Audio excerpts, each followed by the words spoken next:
It is my great pleasure to extend a special welcome to our keynote speaker, who has made the challenge of preserving human health a lifelong calling. As director of the Centers for Disease Control and Prevention, Julie Gerberding oversees an organization that for more than 60 years has stood in the forefront of our nation's efforts to safeguard and improve the public's health and the quality of life. What began as an anti-malaria initiative in the American South has grown into a worldwide scientific and medical enterprise that is acutely aware that disease knows no borders. Under Dr. Gerberding's leadership, the CDC has strengthened its international role through an ambitious global disease detection program, which operates centers in China, Egypt, Guatemala, Kenya, and Thailand. In this era of globalization, Dr. Gerberding warns, we are likely to face bigger and bigger problems. But luckily for us, the first woman to head the CDC has been confronting and solving problems throughout her life. Born in rural South Dakota, she's almost a Canadian. Couldn't resist. Dr. Gerberding was drawn to medicine as a young child when she built a laboratory in the basement of her home to study the life cycle of insects. After earning her undergraduate and medical degrees at Case Western Reserve University, she continued her training at and joined the faculty at the University of California, San Francisco, which brought her face-to-face with the new, at that time, and truly frightening disease, AIDS. This epidemic cemented her interest in infectious diseases, and as head of the Epidemiology, Prevention, and Intervention Center at San Francisco Hospital, she took pioneering steps to prevent the transmission of HIV to healthcare providers nationwide. In 1998, Dr. Gerberding moved to the CDC. 3 years later, she was named acting deputy director of the National Center for Infectious Diseases, just in time to confront the anthrax scare that for us at Princeton was much too close for comfort. Dr. Gerberding was a voice of reason during this crisis, easing the public's fears, and in 2002, she was named the director of the CDC. Since then, she has ably confronted the public health threats surrounding SARS and more recently, avian influenza. Whether the enemy is bioterrorism, multi-drug resistance tuberculosis, or a yet-to-be-identified virus, Dr. Gerberding is certain to be in the forefront of our nation's response. As she puts it, in my heart and in my mind, I am always first and foremost a doctor that is, who now has a national audience and a global practice. Please join me in extending the warmest of Princeton welcome to an outstanding public servant and physician, Julie Gerberding.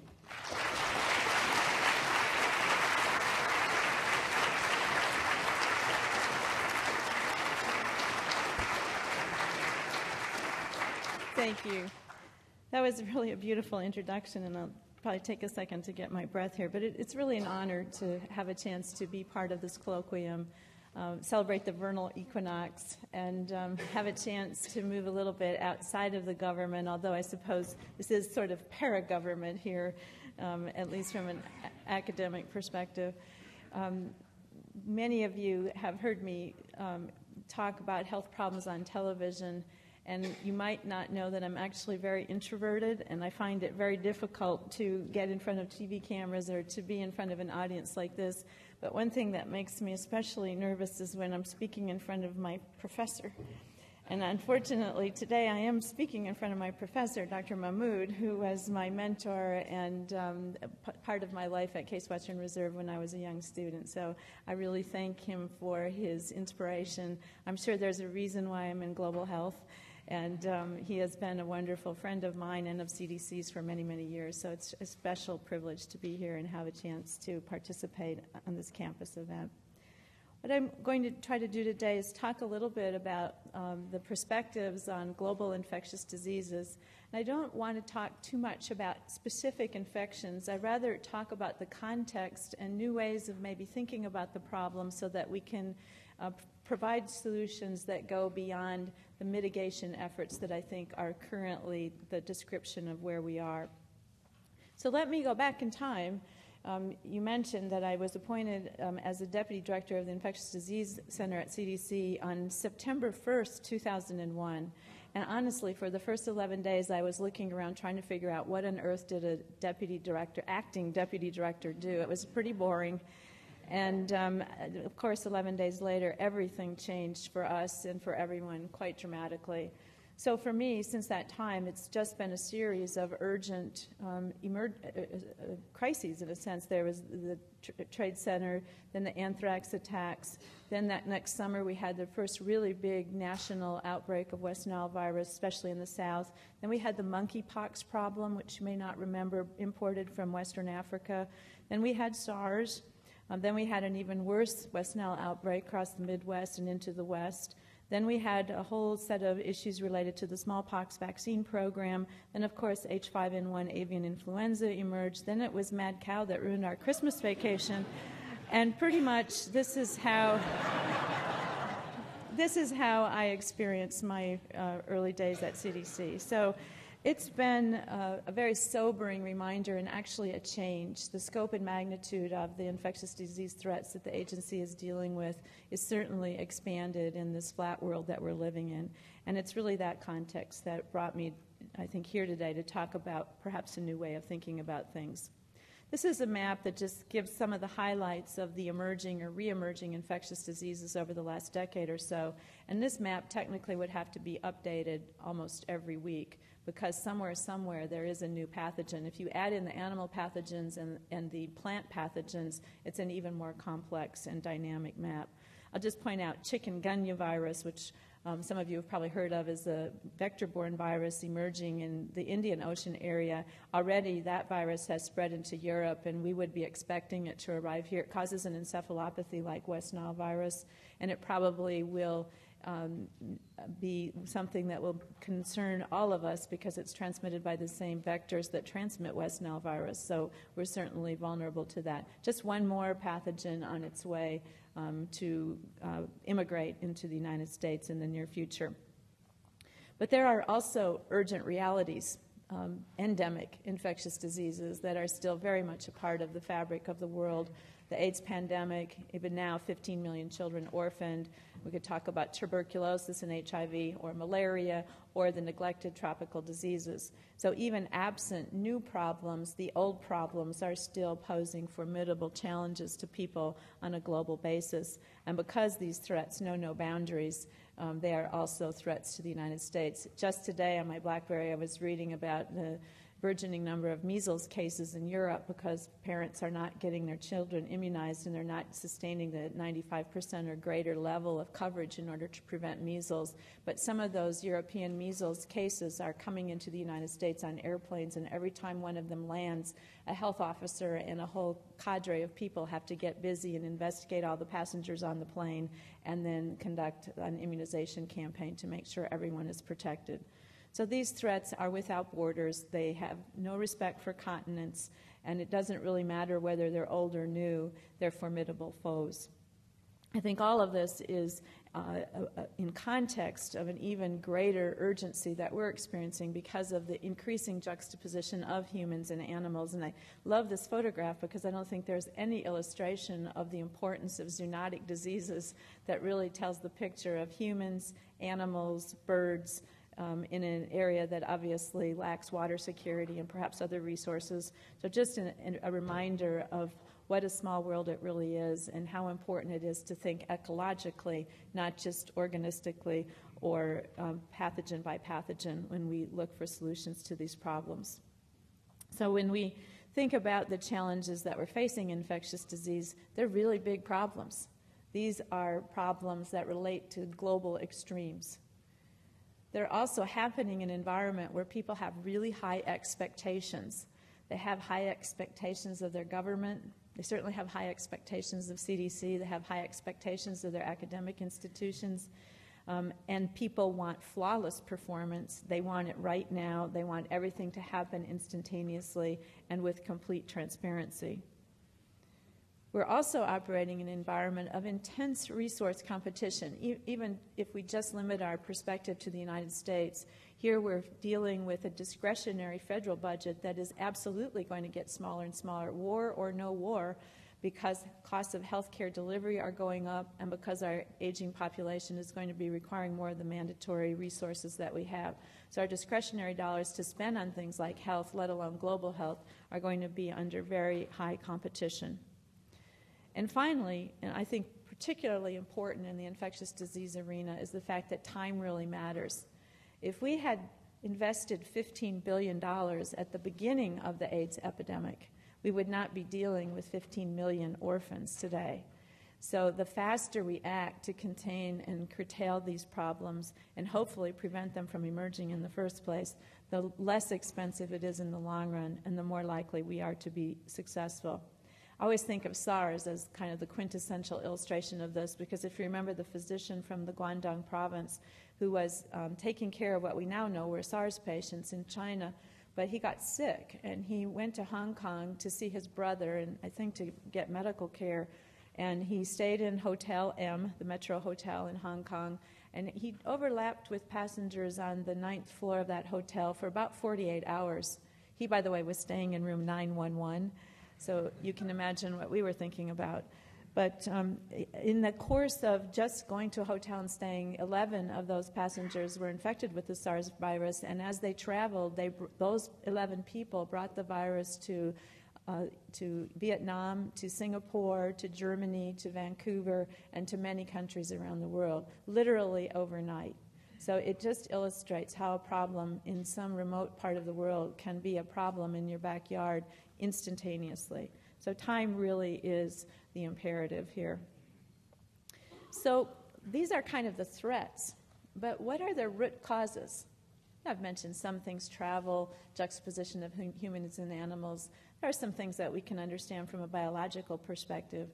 But I believe that the root causes actually go deeper than just the biology and ecology of the pathogen-human interface.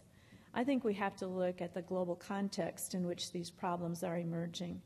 So let's talk about the Global Situation Report from a broad perspective.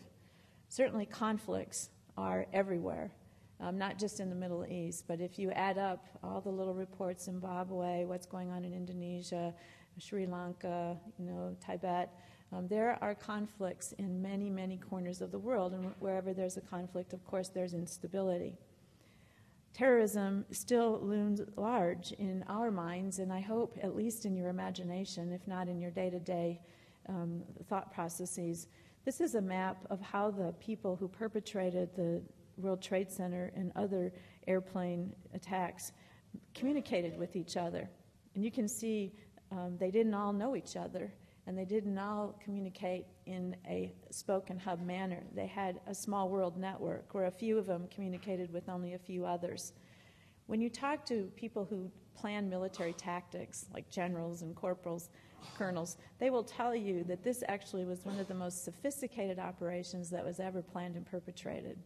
So the people that had the capacity to plan and almost flawlessly execute this are people who have a very sophisticated ability to cause great harm. And I hope and pray, like all of us, that it doesn't happen here again. But I don't think any of us should rest confident that it won't. I don't see much in the world that would suggest to me that we're any less vulnerable to angry attacks than we were in September of 2001. But in the context of conflict, there's another view, not just kind of the geopolitical view, but there's the human view. These are some people that I met when I visited Afghanistan, which is still very conflict-ridden also. And what you can't necessarily see here is that this is a pediatric hospital and that there are many babies in each bed. In some beds, there were 8 or 10 babies because the services were so limited that there was no room for the children to receive care. And their mothers are obviously there providing the vast majority of the nursing care. So you want to talk about antibiotic a resistance or spread of infections in a healthcare setting, I don't think it gets much worse than this. This is absolutely a prime environment for infections to emerge and be transmitted from person to person. This is a woman I met a couple weeks ago when I was in northern Iraq, and she's a mother, and the interpreter was helping me understand what is she concerned about, what are her worries and concerns. And one of the things that she is most worried about is cholera, because as the weather warms up in Iraq, the water is not chlorinated because it's hard to get access to the chlorination materials since they can also be used to make bombs. The water's not safe. And so she was expressing to me how worried she was about her children and the fact that her children would acquire this infectious disease and that it would become once again a dreadful threat for the community.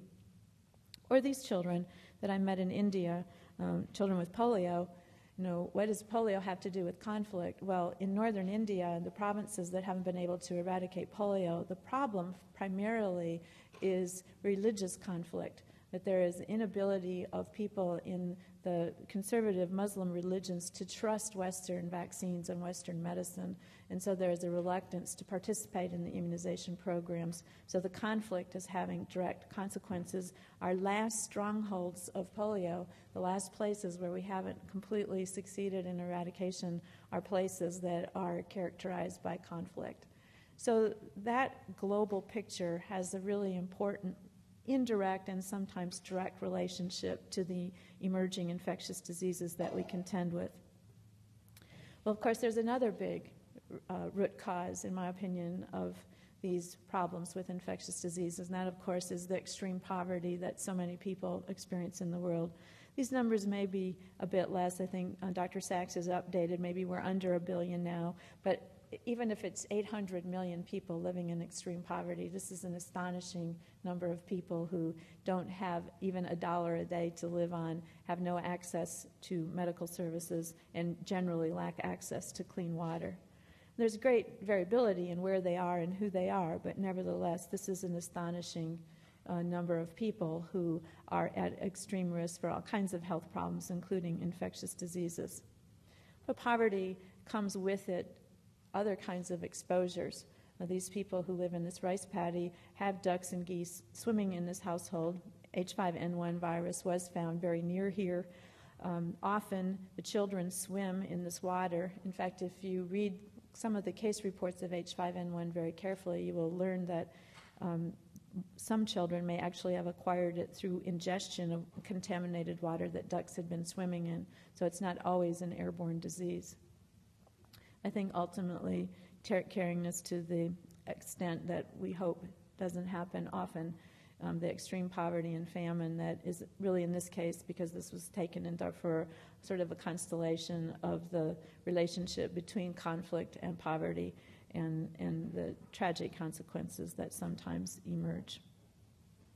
So let me talk about then a third sort of root cause of the emerging of infectious diseases, and that, of course, is climate, weather, and increasingly climate change. These are some of the potential complications from a changing climate. We certainly recognize, in my opinion at least, that heat and severe weather are already likely associated with the warming of our globe. Many of these other conditions have likely direct or indirect relationships with climate change, and only time will tell how bad they are or where they occur with the greatest ferocity and the greatest disruption of our normal ecological systems. But climate and weather are certainly important forcing functions for infectious diseases.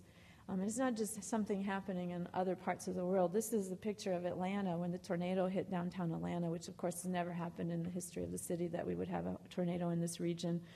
It was a shocking thing to be sitting at home and, we always have severe weather reports, but then to turn on CNN and realize that CNN was in the eye of the tornado. It was a remarkable situation.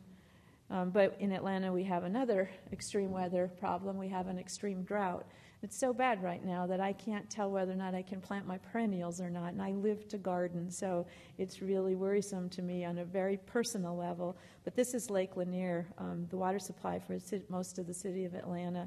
I think you can get a sense of how extraordinarily low the water in the reservoir is.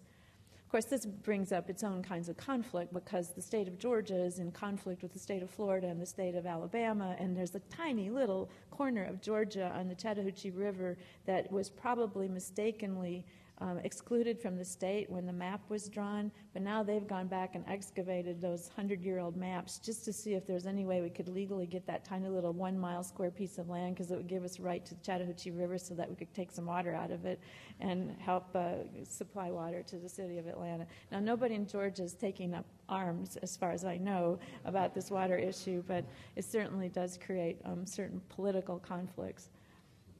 This is a map from FEMA that shows the number of declared disasters in the United States. And, of course, disasters are dependent on how bad it is and how often it happens, but also on the population density. So some bias in here is likely because the population density has changed over time in the United States. But there's certainly nothing here to suggest that declared natural disasters are happening less frequently than they did before. And water security is obviously a huge concern. This is the glacier on top of Mount Kilimanjaro, and that glacier melt provides water to the villages at the base, including villages that some of you may have visited in the game parks.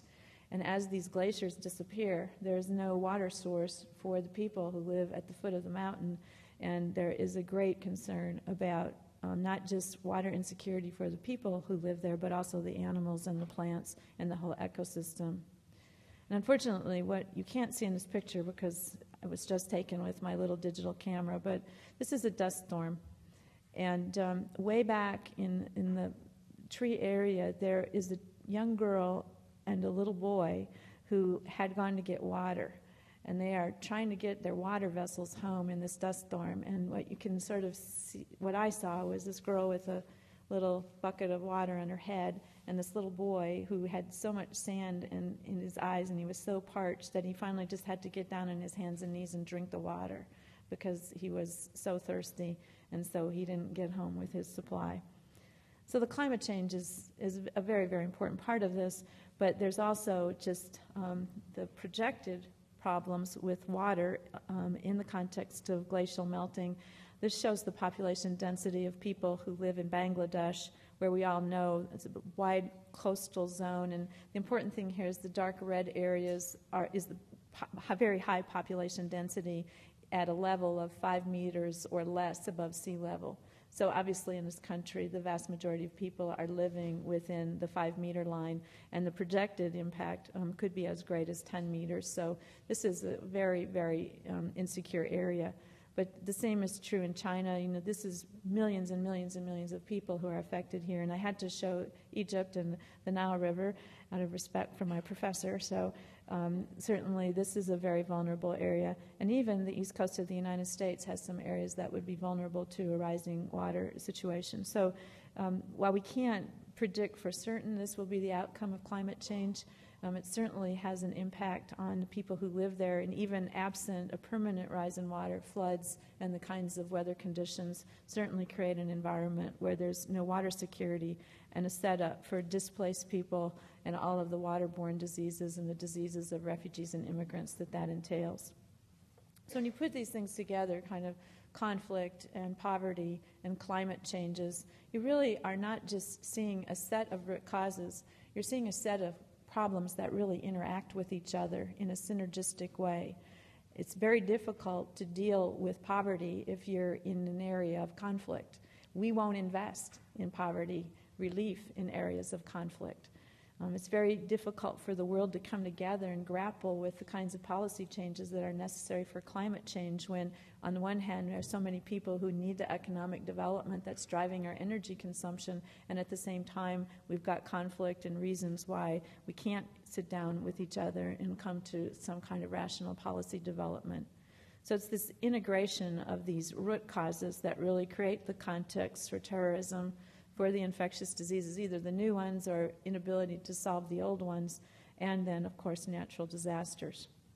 So hopefully by now this will feel pretty gloomy and doomy. As part of my intent was to make palpable the urgency that we experience when we step back and really think about the small world that we live in. And we have to ask ourselves, you know, is there hope? is there hope that we can create a better world? This young girl, by the way, is a young child whose parents died of AIDS, and she's in an orphanage in Lusaka, Zambia, and she asked me if there was hope, and then she asked me if she could come to America. So I wish I could have said yes to her, but I did think a lot about her question, and I have given it a great deal of thought since that time, because of course there's hope, but in order to have hope, we have to overcome some things, and the hardest thing to overcome is the complacency that periodically afflicts everyone and kind of systemically afflicts most people most of the time.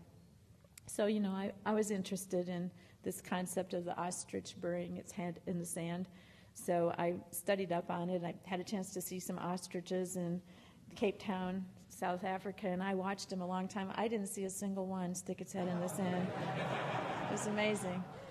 So I did what everybody does when they want, the ultimate information on something. I went to Wikipedia, and I found out, indeed,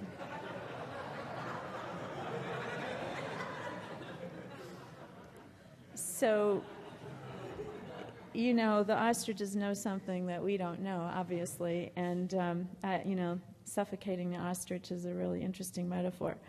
But we see evidence of people putting their head in the sands all the time, and complacency probably is the number one challenge that anyone in public health faces anywhere in the world, but certainly it's a problem for us at CDC, and we are really challenged to try to overcome complacency.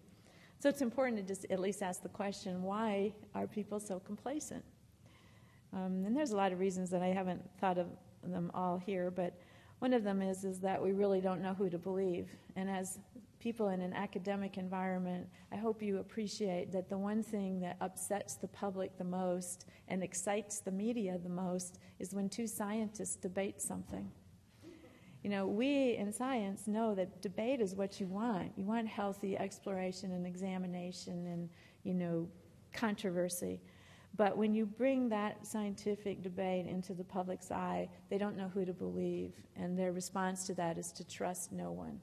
They're also not prepared for the fact that science evolves, and what we knew last year is going to change, and we'll know something more different next year.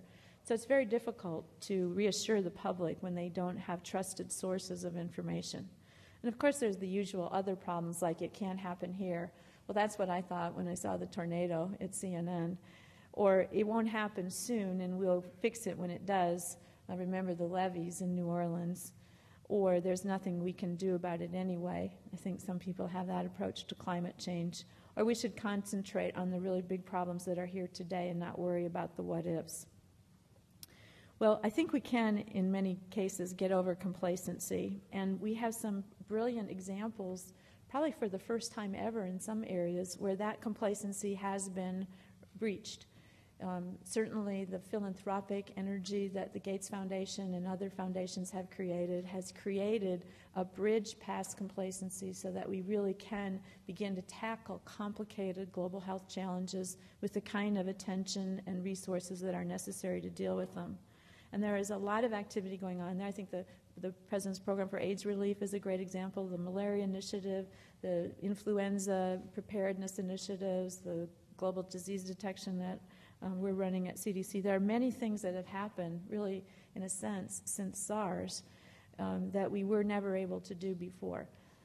And they fall generally into these kinds of mitigation strategies, trying to create new vaccines, new drugs, new countermeasures, really pushing the envelope on diagnostics that work in the field so that we can tell if the TB is drug resistant or not, looking at faster ways to detect and respond to global outbreaks and prepare ourselves so that they pose less problem for us, preparedness planning and stockpiling and so forth. So we've made huge investments in the last few years in threat mitigation. But mitigation is not solution. And I think it's important to remember, while these are all really good things and they will save lives and they will make a difference, none of them really address the root causes of the problem in the first place. So it's important to ask ourselves about that root cause question. One of the ways I like to frame problems like this is to think about similar big challenges that we have solved. And one of them is, of course, polio, and almost eradicating it.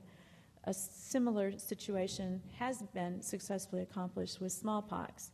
Now, yes, these are infectious diseases, and vaccines mitigation efforts were clearly a huge component of the successful eradication effort. So I don't want to minimize that. But it wasn't the vaccine alone. There were other factors that allowed us to successfully achieve these miracles. And I think the three common features of success are listed here. One is to really commit to a big goal, to really figure out what's the biggest thing you can do that would have the greatest impact for the largest number of people in a reasonable period of time, and then make it visible and bold and never waver from that aspiration, no matter how many people will tell you that you're wrong or overly optimistic or perhaps crazy. But you also have to have capacity. It's not a goal without capacity is just a hallucination. So you need to have the scientific foundation so that you know what evidence exists to help you choose among your interventions. You need an investment, not just of dollars, but of people and time and energy, and you need it in a very distributed manner. And you need the ability to stay for a long time until you've finished the job and not give up or not let complacency sneak back in. But you also need a kind of connectivity. You need people in a lot of different sectors coming together. You need a wise crowd of people who see the problem from a lot of different dimensions so that you can bring the policy angle and the microbiology angle and the R&D angle and the countermeasure angle. So you can bring all these things together in the social and cultural environment in which you're struggling to deal with the problem and really make solutions that work at the front end. So commitment, capacity, and connectivity are really, in my opinion, the hallmarks of getting to some of the root causes of the problems that we're dealing with.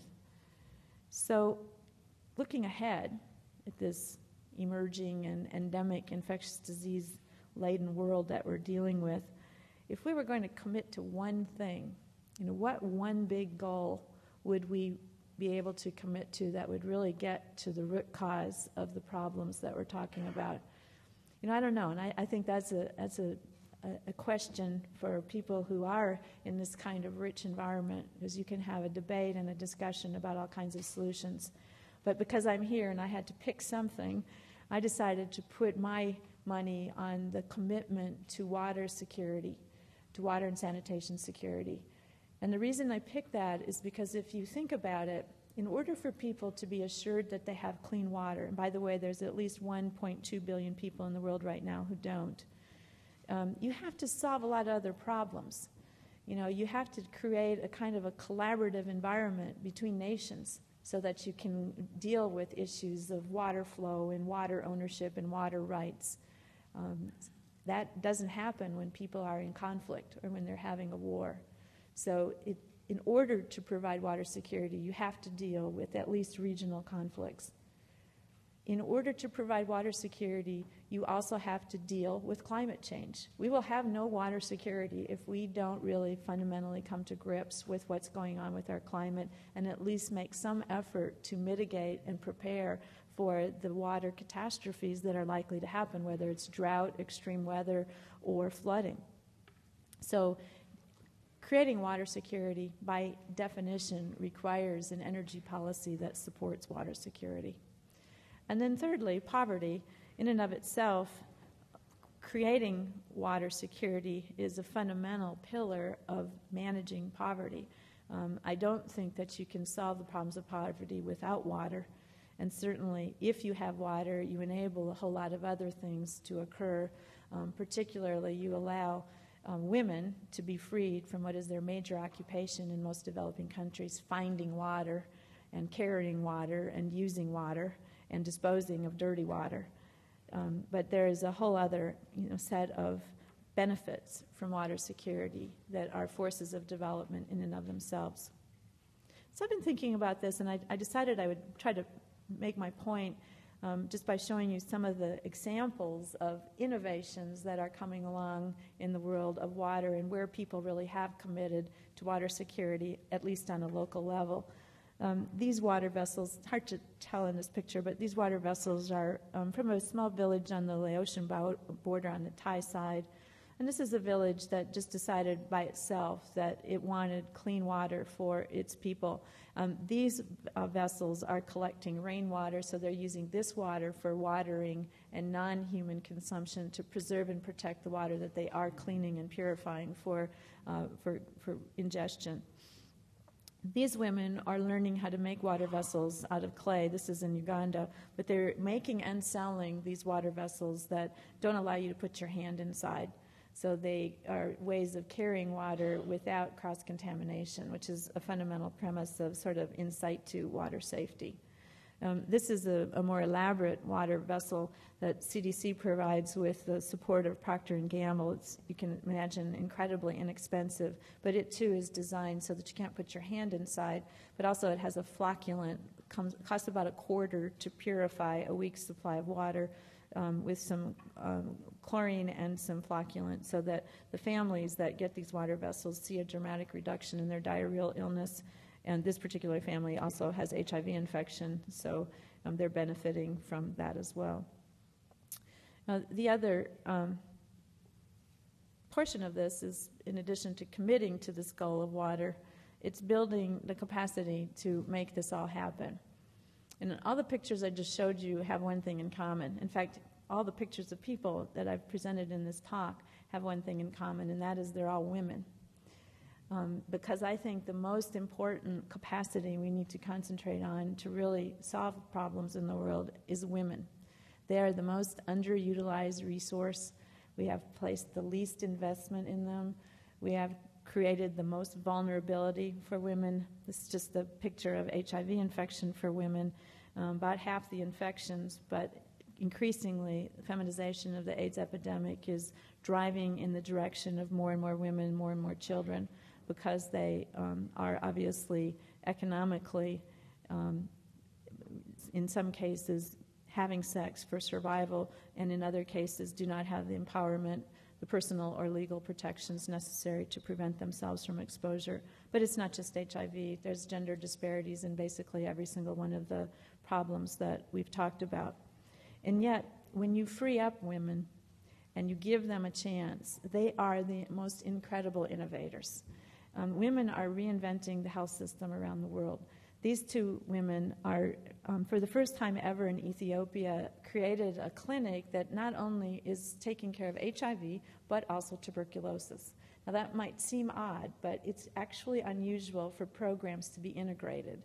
And the fact is that these women figured out that the HIV patients also had TB, and not only that, they actually have medical records. Now these are not exactly electronic medical records, and I can't really comment on the storage system, but they are really single-handedly creating an integrated system of care for the people in their community, all because they saw a challenge and they put their heads together and figured out how to do that. The women who aren't showing very well in this picture have also found some innovation. This is another village in Thailand, but they are health workers. And maybe you know that in Thailand, every 15 families has a health aide. Not a person who has advanced training, but it's a person who's elected, usually a woman, who's elected, and that person gets special information. But they're not just health aides for people, they're health aides for animals as well. They are human-animal health workers. So if there's a sick chicken, they know exactly what to do about it in the context of HIV/AIDS. Or if there's a sick child, they know what to do about that also. They don't get paid, but they do get to stand first in line if they needed more advanced medical care themselves. So they have special access to health care. And I met with a whole sector of these women, and I can tell you they would teach me a lot about primary care. These are very wise women, and they have created this incredible network of care delivery, but also sentinel disease detection across Thailand. And you give them a cell phone, and all of a sudden you've got a modern surveillance system that we can't even replicate in the United States. Now, this woman is also taking matters into her own hands. She's, as you can see, in a tent, and I just had an HIV test. So she's going out to high school campuses in Rwanda and offering information, education, and testing for HIV. But the interesting thing about her is she's one of the few women in Rwanda who drives a motorcycle. And Rwanda right now is very conservative.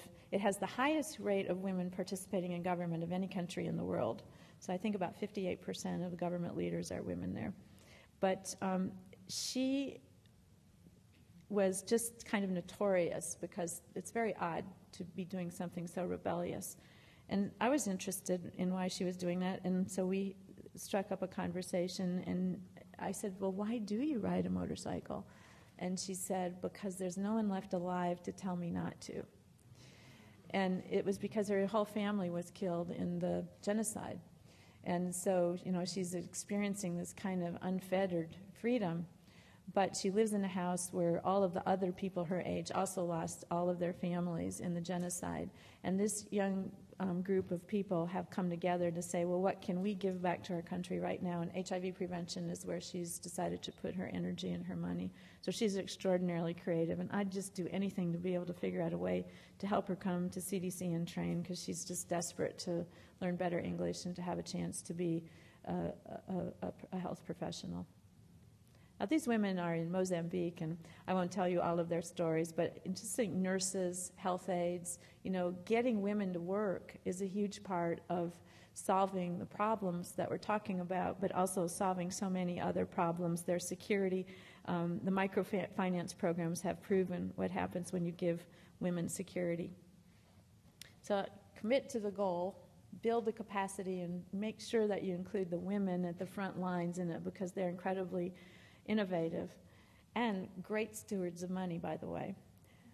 But these women have an even more important lesson to tell. They really tell the story of connectivity, because these are grandmothers of children whose parents have died of HIV infection in Africa. Now, I worked in San Francisco General Hospital, and we used to have grandmothers like this who were taking care of their grandchildren because the kids all were dying of either cocaine or methamphetamine use. So the kids died of drug abuse in Africa. They're dying of HIV infection. But these grandmothers suddenly find themselves with young families to raise and no real means, sometimes not good health, and it's very lonely. So what's happened at this remarkable program is that, first of all, daycare center has been set up for the kids. But behind these women, you see how colorfully they're dressed. So behind these women is a room full of sewing machines. And they come together every afternoon and they sew. And they basically have created what I would, refer to as a much more productive form of book club. They come and they connect and they support each other and they tell their stories, and then they get ideas, and then they begin to create things. And so they sew all the clothes for the children and then all the children in the orphanage, but now, of course, they have a market, and they're beginning to sell the clothes that they make, and they're getting resources, and they're connecting to women everywhere else. So I've connected these women to the professional women at CDC, and the network starts building, the sewing machines start going elsewhere, and pretty soon you have a little economy emerging. But more important than the economy is the fact that women who were previously isolated have developed a connectivity, and they share knowledge, and they share the ability to take care of these children. Some of them are in antiviral therapy. They're learning about tuberculosis. They're learning about malaria. These kids are getting vaccinated, and the community is really benefiting because of the connectivity that's being built there. So at the most local level, the connectivity is critical. But of course, that moves all the way back to a very complex network that all of us are a part of as well. And I think the one big hope, the one big optimism that I have looking forward into the 21st century with all of these threats and challenges is that the network is, I think, evolving faster than the pathogens are. It's not 100% certain, but I believe the capability of people to come together on a global basis and share information and increasingly resources to solve these problems is really just beginning to take off. And we're seeing the beginning successes that this kind of network and connectivity can really create. The web is very powerful. Cable news is very powerful. And the idea that people in America have much more insight into the problems of the Huts in western Uganda is a really important perspective, because that is one of the most important things that helps break down complacency. The next most important thing, of course, is to bring some congressional people to Uganda so they can see for themselves. So that helps as well, but that's a different kind of networking. Anyway, what I've really tried to lay out here is one way of thinking about getting to the root cause of these global challenges, and that is to think about what one thing could we all agree to try to address and do. How can we work locally to build the capacity as well as scale that capacity back on a national and international level, multi-sector? And how can we really connect people, not just their money or their knowledge, but their hearts and the humanity that we all share in ways that would really help move us to solutions. So my main purpose in having this conversation with you today was not to pretend like I actually have any answers, because I don't, but just to propose a framework for discussion and debate, and maybe new solutions will come out of the incubator of the great minds that are here. The academic settings in particular, when it has, I guess, just been given permission to get a certificate in global health, is a place where you can bring so many different disciplines together to think through these problems, and we really need your advice and your help. We rely on think tanks, but we don't really have access to the kind of brain power that exists in a place like Princeton on an ongoing basis. So I hope that some of you would be challenged to think differently and to think into the future about getting to real solutions for the problems that we're facing, particularly those that relate to the urgent threats of infectious diseases. So thank you very much for having me here, and I look forward to your questions.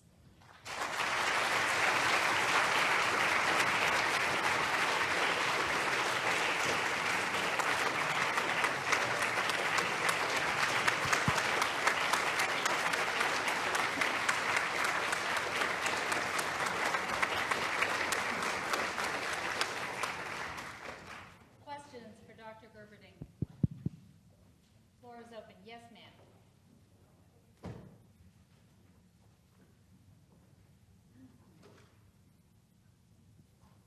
Thank you for coming here to speak.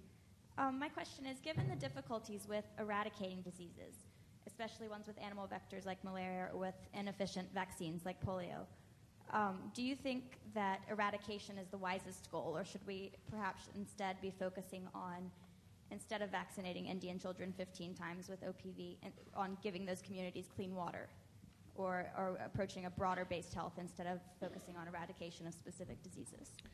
I'll speak to polio as a case, but each disease is separate, and each disease has to have an independent and comprehensive analysis of the desirability and feasibility and cost-effectiveness of eradication. But we are really studying polio in great detail, and yes, it is true, in northern India there are some children who've been vaccinated 15 times and have still gotten polio.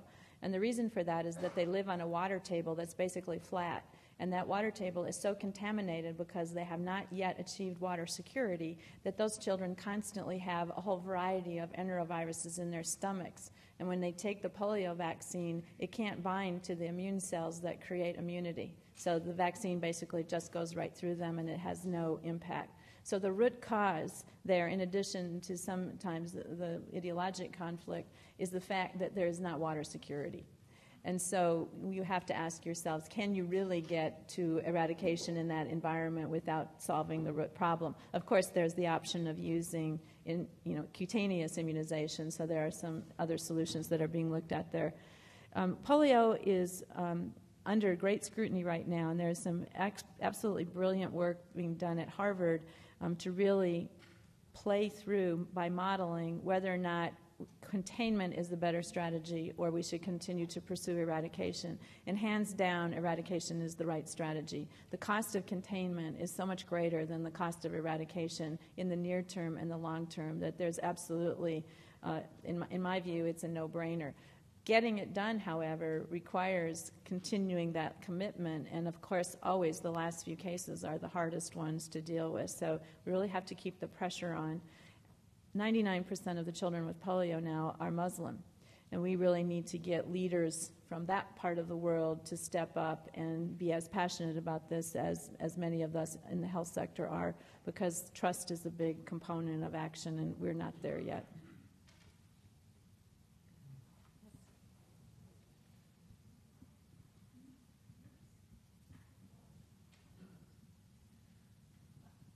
was hoping you could speak to global partnerships and coordination. You mentioned the Gates Foundation, for example, is one of the largest funders of global health research and policy implementation. What are the implications of a single agency or a single foundation like this kind of dominating the funding and coordination of initiatives? You know, I understand that people raise that question, and I really respect it. It's an important question to ask. But everything I've seen of the Gates has just been so partnership-driven. Many CDC scientists are working with the Gates. Our intersection has been very respectful, and I don't see any harm right now. I see a potential for an agenda to be driven in contrast to prevailing opinion in the world. But I think right now there's so much to be done that we should just be grateful that we're given a chance to move the needle on the dial in some of these areas and learn as we go. And my conversations with Tachi and with Dr. Yamada and others would indicate that while they're aware that they need to be collaborative, they're very willing and interested in doing that. So far, so good in my view. I'm Anne Florini from the Brookings Institution and the National University of Singapore. I was fascinated by the way you ended your presentation talking about that very loose, broad network of people who have to be involved in dealing with the problems that you're talking about. That's in fact a pervasive pattern in dealing with global issues. It's not just in the health area. There's in fact a network called the Global Action Network, which is a group of people who are trying to study how these things work. Part of the problem, of course, is because they are diffuse and difficult to understand, they tend to be badly underfunded, and it is hard to get significant resources put into those kinds of networks.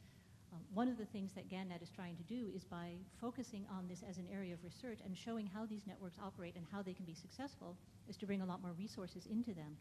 I'm wondering if there's a potential for collaboration between the researchers who are doing that kind of work and the CDC, using the kinds of initiatives that you were talking about as case studies, which in turn you could then use as a way of demonstrating the efficacy of these kinds of approaches. I'm all for it. I think that would be terrific. Networks are, this is the age of networks and networking and managing a network and intentionally creating small world networks. I mean, we use a network model. In fact, we've tried to network the CDC and really connect silos and learn how to plan horizontally and execute vertically and a whole lot of things that are real hard. Especially for scientists who are used to really being very deep and specialized in their area. And one of the things that we have learned from other people who have to manage complex systems is that you can't manage the system, that you really have to define the intent or the strategy and make sure that everybody knows the commitment that has been made and what it is that you're driving for, but then to get out of the way and let the system unfold at the local level. Because if you try to drive it centrally, you drive people crazy. And so, you really, that's always part of everyone's learning curve, but miracles occur when people know what they're trying to do and they have a little bit of support and enablement, but they are free to open up their ideas and be creative and innovate at the community level. It's true in public health. It's true in preparedness. I also mentioned the National Preparedness Leadership Institute, which CDC funds with the Kennedy School and the Harvard School of Public Health. And it is a place for senior government leaders to go and learn how to lead a network. We call this skill meta leadership, META-leadership. Basically, it's the ability to lead horizontally, because it's one thing to lead your silo where you have control over money and FTEs and space. It's a completely different thing when you're trying to spend somebody else's money or influence somebody else's policy. And I like to say, my favorite thing is to try to spend Dr. Zerhouni's money at the NIH because, that's my performance metric for meta leadership. But the point is that it's the world now, people who succeed in the world will be, in my opinion, people who can lead horizontally. And learning to do that isn't intuitive. There's a lot that we need to research and learn about what works and what doesn't. And I think it would just be fascinating to try to intersect with the organizational framework that you're talking about and try to learn from it.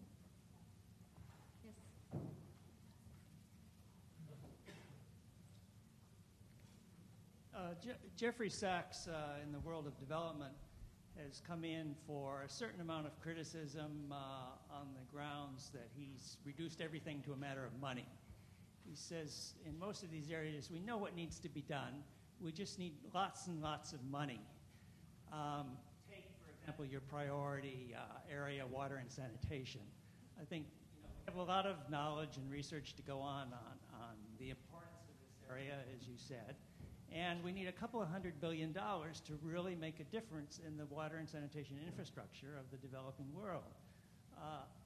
From the perspective of a small budget institution in the big world of global health, how do you see these kinds of money being mobilized, or do you see the problem this way in some of these areas?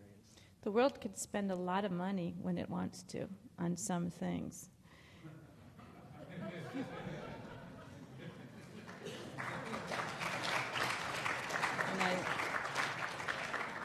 I mean, really, very seriously, I think it takes leadership, global leadership. It's not going to be Margaret Chan at the WHO or the head of the World Bank or, one organization sort of saying, let's go here.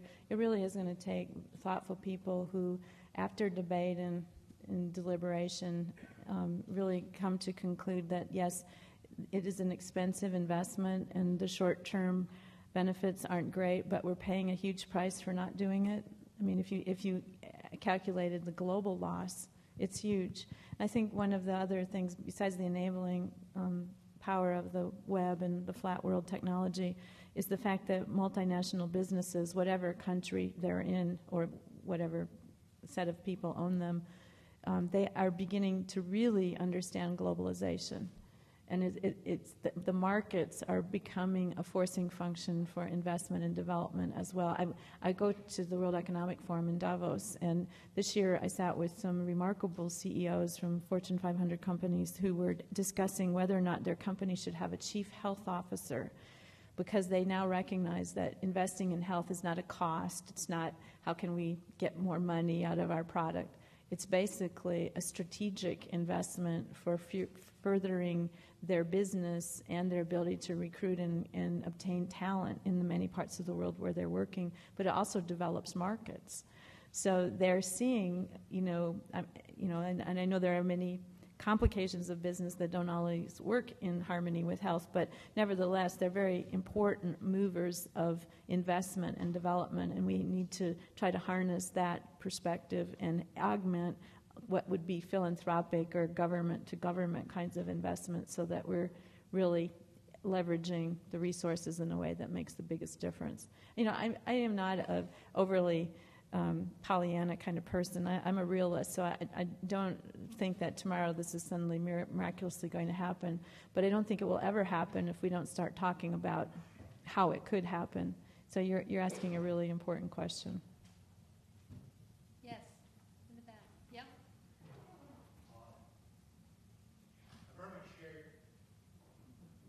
I very much share your notion that a great deal of public health benefits would come from enriched investments in water, safe water, sanitation.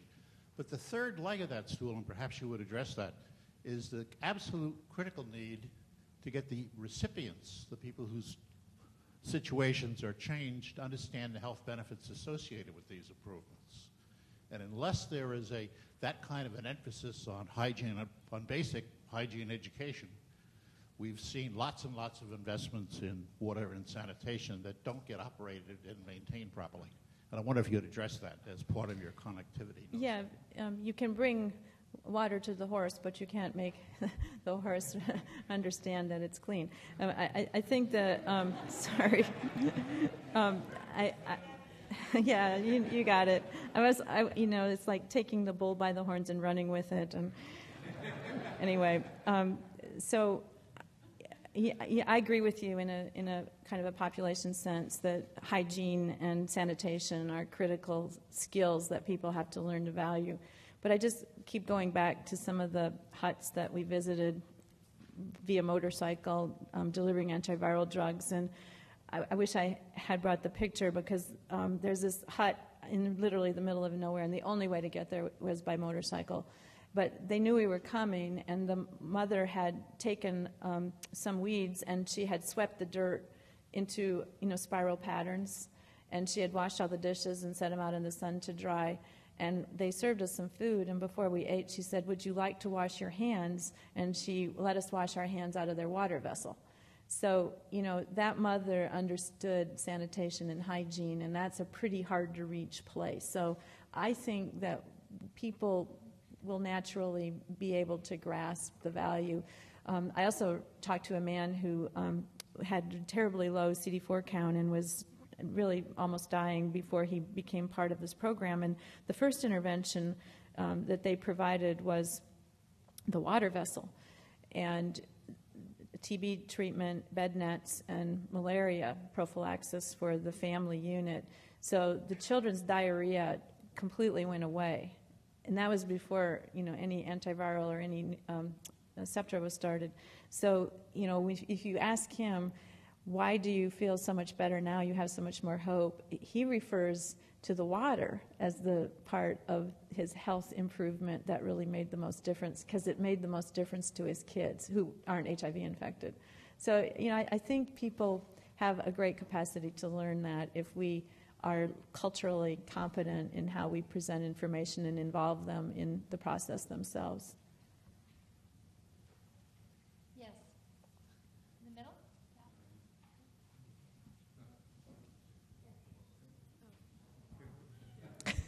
There's another one. We can share. No conflict, please.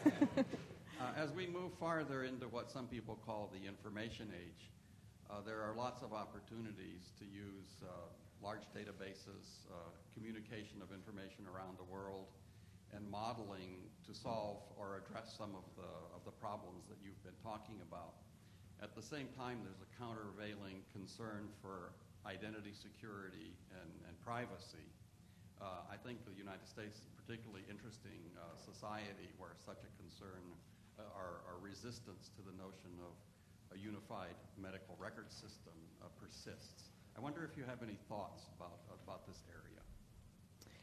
Well, it's very complicated, and I think it's a very immediate domestic issue for us at CDC, because we are creating a fusion center, and we have just gotten a big directive to expand our biosurveillance timeliness and capacity on an international basis. But we're living. Yeah, I'm too old. Young people are way past that, and they are digital natives, and they are using the information resources in ways that are much harder for me to figure out.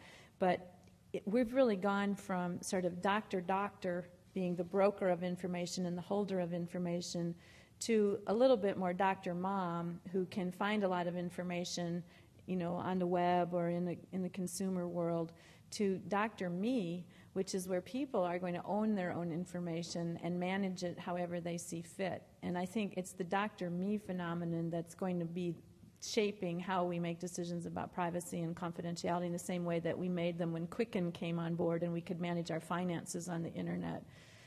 But I won't ask for a show of hands, but most people that I talk to really want their health information. They really want to have ownership of their medical records. Would they know how to interpret them right now? Not necessarily, and there'd be a whole lot of tools and R&D and new products and markets and software and all sorts of things that will spin off of that, and hopefully they'll be worthwhile and credentialed support systems. But I think the Dr. Me process is really important, and you have to think about how to make that work in the global environment. I've only been at CDC a pretty short period of time. My first trip to Africa was in, I think, 2002, and hardly anybody had a cell phone in Uganda, and now everybody, no matter where you are, even those people in the hut, have cell phones, and they use their cell phone to browse the web, and they're getting, information uploaded all the time. So I think the issues about privacy can be managed technologically, and that the value and benefit will so overweigh that we'll be able to figure our way through it. That's my theory. Yes. It strikes me that as too long a denizen of Washington, that one of the political problems you have is to draw the line between warning people about a danger and creating fear or even panic. Yeah. It seems to me you've done that admirably, more than admirably. Well, thank you for saying that. It's alert, not alarm, and let's just use pandemic preparedness as an example. I mean, naturally, as we saw H5N1 emerge and 60% of people who are unfortunate enough to get it die, it seemed worthy of some alarm. And that alarm galvanized into a whole lot of good things, investments, and a much more robust system. And I like to think of pandemic as the ultimate test, because if we can prepare for that, it will serve us for SARS would look like a piece of cake. So we're now at the stage where, when I speak to someone on the Hill about pandemic, they say, whatever happened to that pandemic? And then they're starting to wonder whether you did kind of snooker them into getting fearful about something and investing in it as an artificial way to get their attention and their resources. Now, that's not always the case, and there's some very wise people who understand and appreciate the importance of the long-term investment, but it's hard, and somebody will criticize you no matter what you do. But if we're going to be criticized, I'd rather be criticized for over-preparing than under-preparing. So we've kind of been willing to take that risk. I'll just follow up with one point, another compliment, if you don't mind. I tell everybody, if something good happens, take ownership of it, because you'll definitely be blamed if it goes wrong. I've introduced the notion of addiction into the public discourse in a way that expands it and makes it extraordinarily flexible and useful, the addiction to tobacco, for example. But you've also done something that seems to me very unusual at the CDC, and that's introduced mental health and PTSD and that kind of thing as a common piece of vocabulary in our language today. Among the addictions that Americans seem to share is one that you might think about turning your attention to, if I may say, as a certifiable old geezer of my age. And that is the American addiction for violence and particularly for vengeance as the proper form of foreign relations.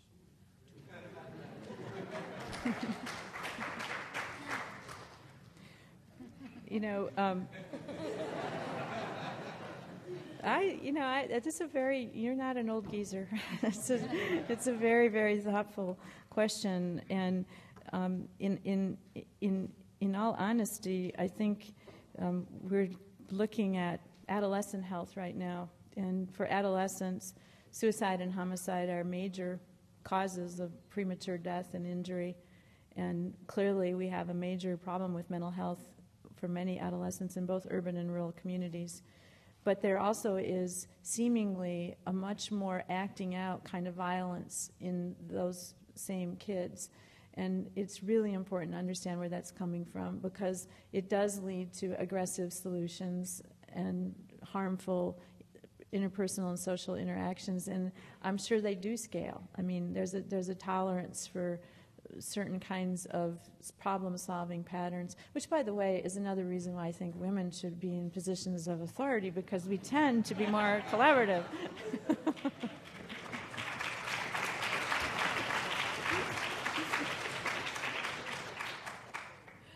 Yes, yeah. The Global Fund for TB, AIDS, and malaria is putting an awful lot of money into those diseases in countries, and a certain amount of difficulty by the countries in absorbing it. But overall, have you have an opinion on the impact so far, or that the Global Fund's model for development and disease eradication or disease control?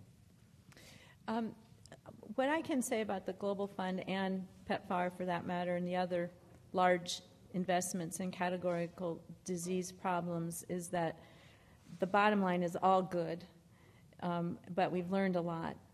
In fact, for all three of those areas, there has been a commitment to a goal. There's been a capacity investment, and there's been enormous partnership and connectivity that's been created within countries as well as around the world. So they really kind of illustrate the same three strategies. But I think, though, where I see the challenge right now is at the integration level. Not just let's make a health system to tie this all together and sustain it, but just programmatic integration. There is only so much human capital in many of these areas. There is only so much infrastructure. There is only so much absorptive capacity. And if we keep coming in with big dollars on a categorical basis, it's really difficult to link them together. And often it's the same person or family that's needing the program. So we are very happy that the authorities that are being negotiated in the new bills allow for much more lateral utilization of resources to support nutrition and water in some situations, bed nets. Finally, we managed to make it clear that people with HIV and their families should have access to bed nets through the program. So those kinds of systemic solutions, I think, are the next round of support that we need to provide. I don't think anyone right now really has clarity on the sustainability, how really to transition to sustainability. But I'm seeing in countries where the Minister of Health really takes ownership of the country planning and really tries to develop an integrated plan, they seem light years ahead of countries where it's still more or less a donor-beneficiary relationship. We see CDC works a little bit different than USAID because we tend to not use large NGOs to do the work that we're responsible for. We tend to hire local people and train them.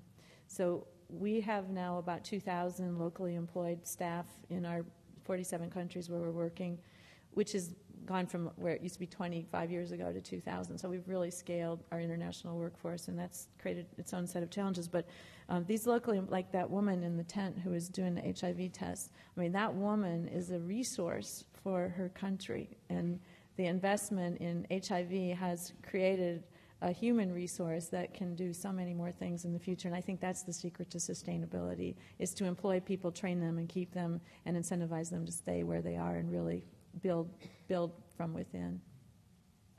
I'm going to let Mr. Coles have the last question.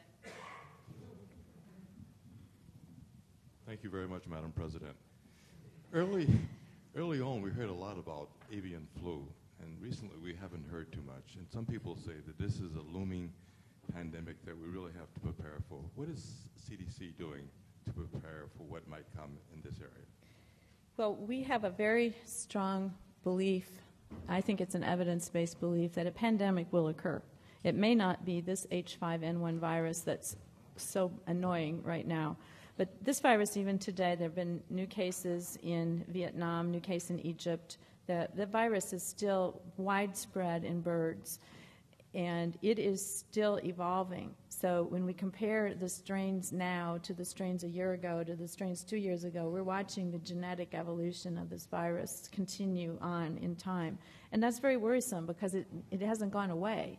Sometimes things go like this, but this virus has remarkable staying course. And it is a very bad virus. It has factors in it that are very similar biologically to those that we were able to reconstruct from the 1918 pandemic virus. It causes a more horrible disease. So it is a very worrisome virus. Now, if you are an optimist, you will say, well, there's so much of it out there and it hasn't changed yet, so it's not going to.